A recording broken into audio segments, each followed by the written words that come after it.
Okay, our next speaker is Patrick Roach, Dr. Patrick Roach, General Secretary of the NASUWT. And as well as being General Secretary of the NASUWT, Patrick's also chair of the TUC's Anti-Racism Task Force. This is a key piece of work, really, an initiative aimed at tackling the structural racism faced by Black workers in the workplace, at work, but also, let's be honest, within our own movements as well. And I talked before about the need for us to build a genuinely diverse and representative movement. Patrick is right at the forefront of that work. Patrick, delighted you're with us tonight. Over to you.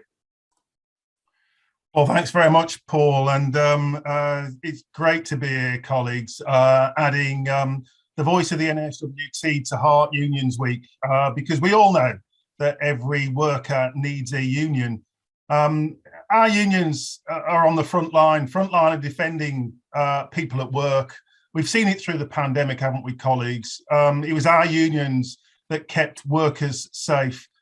Every day, it's our unions that are demanding fair treatment, respect and justice for our members at work.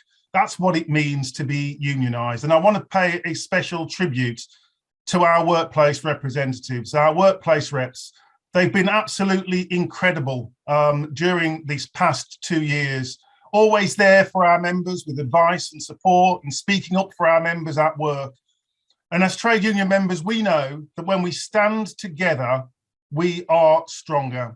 When we stand together, black and white, women and men, disabled and not disabled, we are stronger as a movement. That where we're divided, that those who exploit us or put at risk the safety of our members and our families, those people will be emboldened.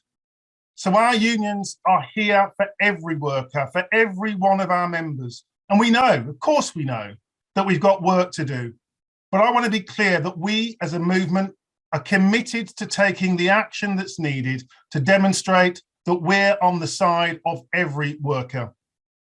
So that's why we're stepping up the work of the Anti-Racism Task Force of the TUC, campaigning to tackle racism at work, highlighting the need for action against outsourced and two-tier employment, and to ban 0 hours contracts, which we know, colleagues, we know disproportionately impacts on Black workers.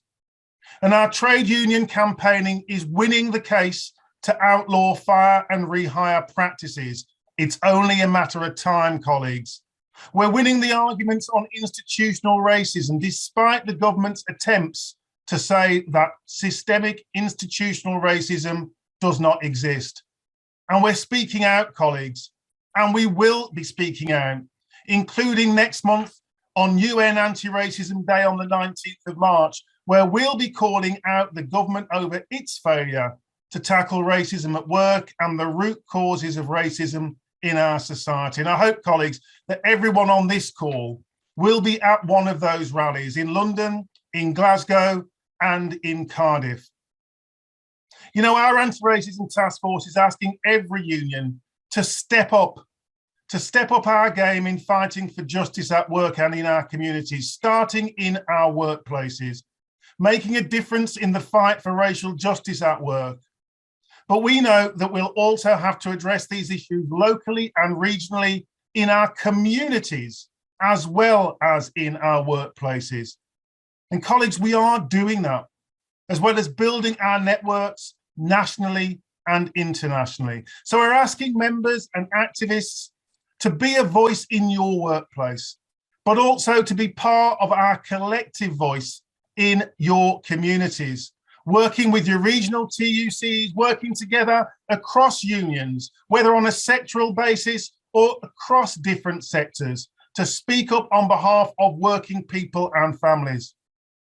Now, you know, with our Anti-Racism Task Force, we're demanding the change that we want to see in every workplace and in society at large. So in the last few months, we've agreed with unions an action plan for our movement, an action plan that says that we need to see fair pay agreements with employers, and we're setting out how unions can work to secure those agreements.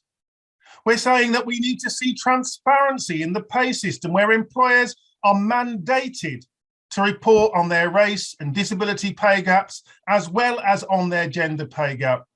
And we're winning support across the board for our calls for those pay gap reports to be published. We're saying that we need to see unions stepping up our organising efforts, ensuring that the voices of Black members are heard in our decision making at every level within our structures. And we're taking action as a movement to build a network of Black reps and future leaders with a training and networking offer that's being rolled out right across the country. We need to see unions organising Black workers, because the best place to be if you're facing discrimination, harassment or abuse at work, the best place to be is in a union. But we're not only saying we want to recruit more Black members, we want to see unions opening the doors to those members and for more Black members to be in leadership positions in our unions. So we've asked all unions to step up and to showcase how our movement is leading by example. We know that our diversity is our strength as a movement and it makes us stronger. So we're asking every union general secretary, every national executive, every branch and lay reps to think about what you can do, what we can do together, colleagues, to secure racial justice in the workplace. And as trade union employers, we're also saying that our unions have a key role to play by being exemplar employers as well. And we're stepping up our organising and campaigning too, because when employers break the law, when they systematically treat Black workers or other groups of workers less favourably, we have to use the law to hold them to account. That's why we've agreed to work with unions on strategic litigation, taking on bad employers. And that's why we campaign to secure the independent public inquiry into the government's handling of the pandemic. And now it's our job to ensure that we use that inquiry to hold the government's feet to the fire. And if the law isn't on our side, colleagues, if the law's not on our side, we're asking unions to use our industrial campaigning, workplace by workplace, employer by employer, to fight for racial justice for our members. That's what it means to be in a union. So through the task force, we're asking all union leaders to pledge to act, to take back the messages from the task force into their executives and to their Black members and Black staff, to have discussions, to develop plans, to take action and to report on their progress and their successes. And colleagues, I hope that you'll all be part of those discussions. In my own union, the NASUWT, that's precisely what we're doing. We've taken action by adopting a new racial justice strategy. We've developed our big conversation on racial justice, engaging with every one of our members, as well as with our lay activists, our staff and our national executive, to look at ourselves, to see where we need to improve, where we need to do things differently, and also to where we can take forward campaigns that will deliver for our members. We've made racial justice training and training on gender equality mandatory for all of our executive and managers. We've published our race pay gap, and we've published our action plan for addressing the issues that has identified. And we've also developed and strengthened our engagement with our Black staff and our Black members with regular forums, consultations, research and training. And I'm really proud that as a result, we're recruiting more Black reps, ensuring that our union is representative and inclusive of our membership at every single level. That's what it means to be in a union. But it's not just about what we do internally. It's about what we do on behalf of our members in their workplaces as well, campaigning against the cost of living crisis, because we know that the widening race pay gap and gender pay gap will mean that it's Black teachers, it's women, it's disabled teachers who are being hit the hardest. And we're highlighting the injustices faced by our supply teacher members as agency workers. We're campaigning against discriminatory performance pay systems, which result in Black workers being paid less.